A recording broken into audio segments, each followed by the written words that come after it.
नमस्कार, बहुत स्वागत है आपका। मकर संक्रांति के दिन काले तिल का विशेष प्रयोग किए जाते हैं और उन प्रयोगों से आप न केवल शनिदेव को प्रसन्न कर सकते हैं बल्कि सूर्य देव को भी मना सकते हैं। आइए जानते हैं विस्तार से।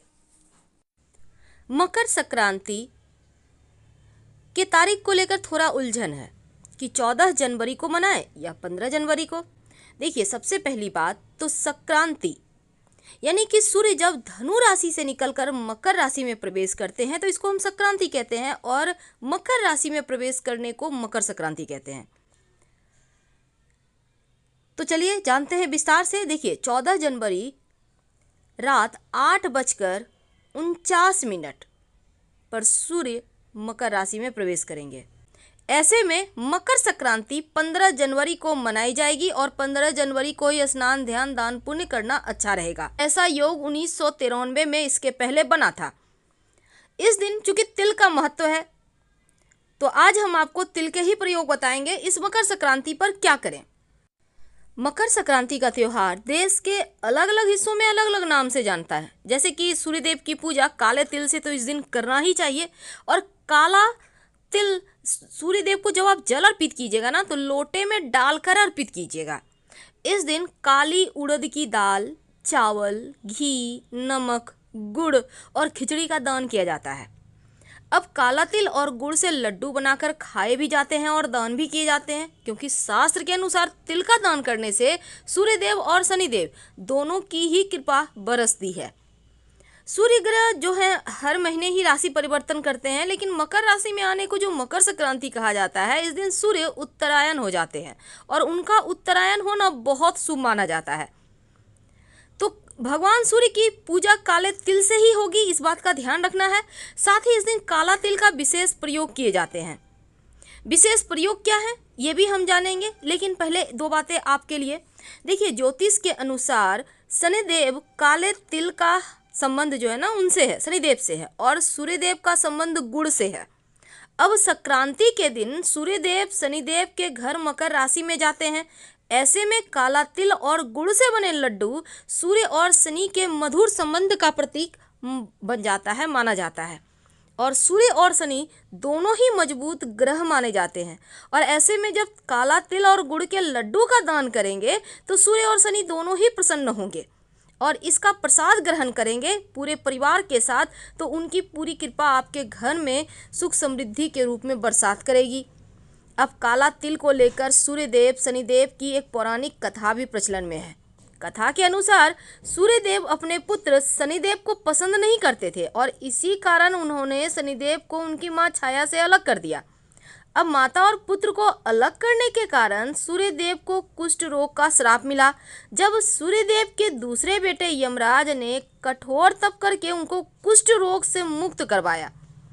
अब रोग मुक्त होने के बाद सूर्यदेव ने क्रोध में आकर शनिदेव और उनकी माता का घर कुंभ जो है वो जला दिया। इसके बाद यमराज के समझाने पर सूर्यदेव का जो करोक्षरण हुआ तो पुनः शनिदेव के घर पहुंचे, जहां पहुंचकर उन्होंने देखा कि सब कुछ जल चुका था, केवल काला तिल वैसे का वैसा ही रखा था। और सूर्य के घर पधारने पर शनिदेव ने उनका स्वागत उसी काले तिल से किया। इसके बाद सूर्यदेव ने उन्हें दूसरा घर मकर उपहार के रूप में दिया।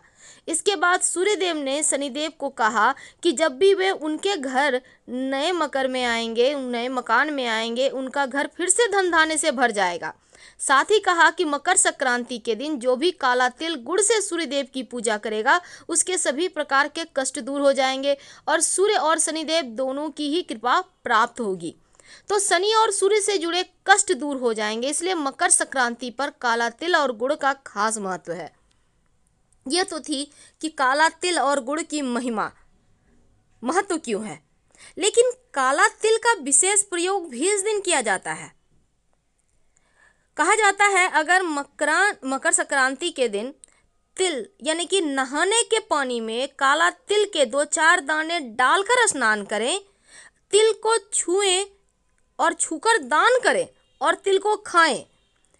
ऐसा करने से, इसलिए इसको तिल संक्रांति कहा जाता है, ऐसा करने से जीवन के जो तिल तिल परेशानी है, जो तिल तिल करके जीवन में कष्ट आया हुआ है, उससे तिल तिल जो आप जल रहे हैं उनसे मुक्ति मिल जाती है।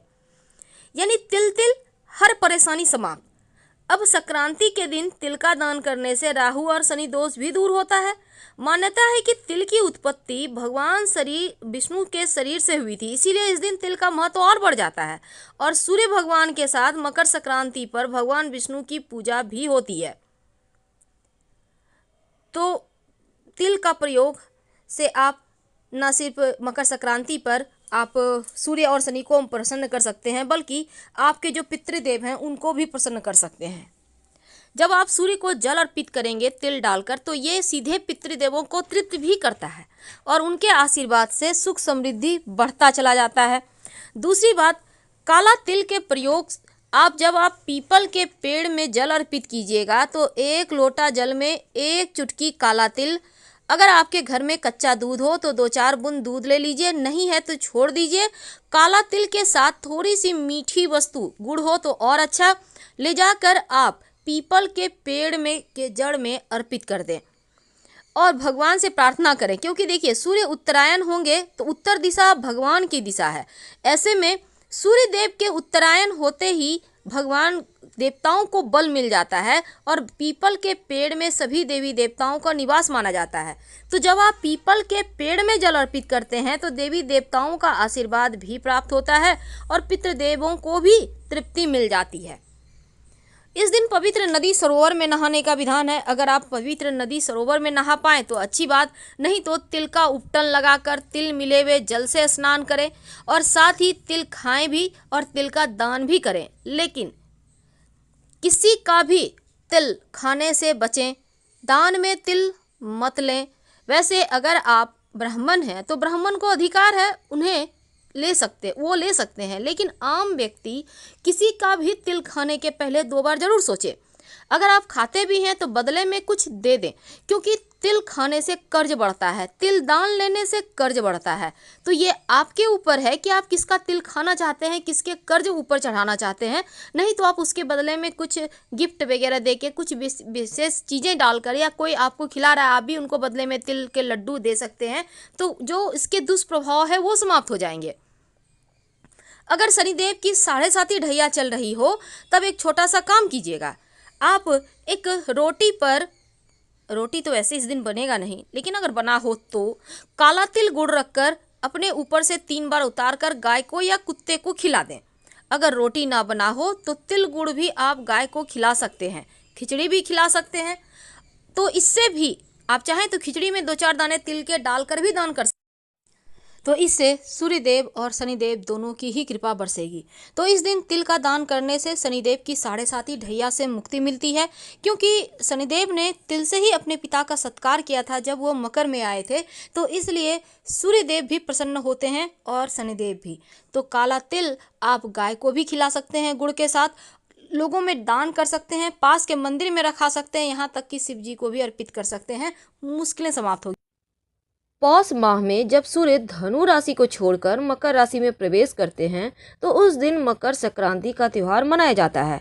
यहाँ से सूर्य उत्तरायण हो जाते हैं और तमाम शुभ कार्य भी शुरू हो जाते हैं। पुराणों की माने तो इस दिन पवित्र तीर्थ स्थान, नदी, सरोवर, गंगा में स्नान और दान करने से पुण्य और मोक्ष की प्राप्ति होती है।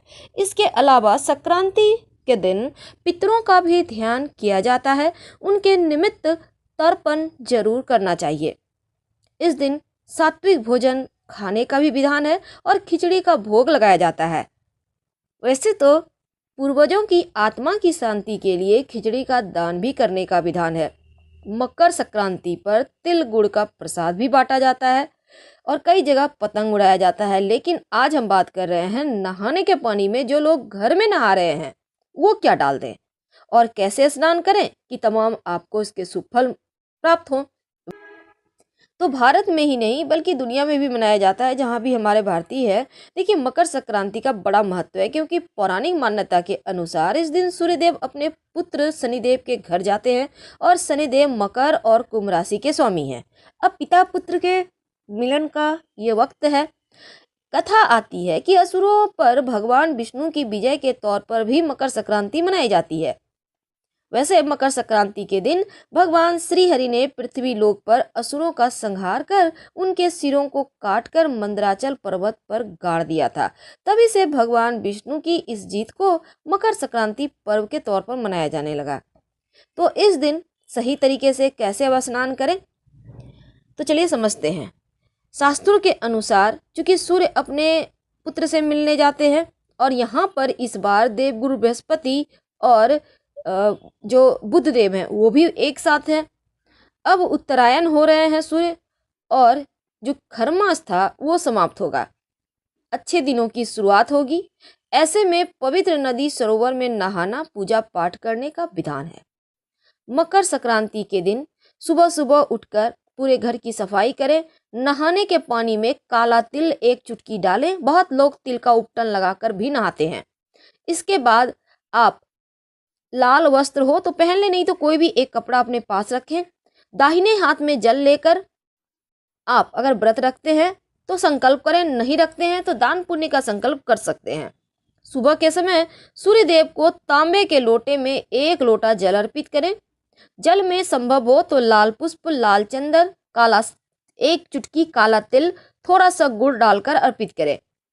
और फिर ये जो आपने जल सूर्य भगवान को अर्पित करेंगे तो ये एक तांबे के पात्र में ही अर्पित करें, यानी नीचे पात्र रख के फिर तमाम जल को आप उठाकर कहीं भी मदार के पौधे में डाल दें। ऐसा करने से आपका सूर्य मजबूत होगा, पूरे साल शुभ होगा। वैसे तो इस बात का भी ध्यान रखिएगा कि अगर आपके घर में गंगा का जल है तो आप नहाने के पानी में गंगा जल भी डाल सकते हैं और इससे नदी सरोवर में नहाने का पुण्य मिलता है। अगर आप चाहें तो तुलसी के पत्ते या कुसा घास भी डालकर नहा सकते हैं। पवित्र नदी सरोवर में नहाने का पुण्य मिलता है। लेकिन एक बात याद रखिए, अगर आप तिल डाल दें तो तमाम परेशानियों का अंत हो जाएगा, पितृदोष समाप्त हो जाएगा। तो अब हम विदा ले लेंगे। हर हर महादेव।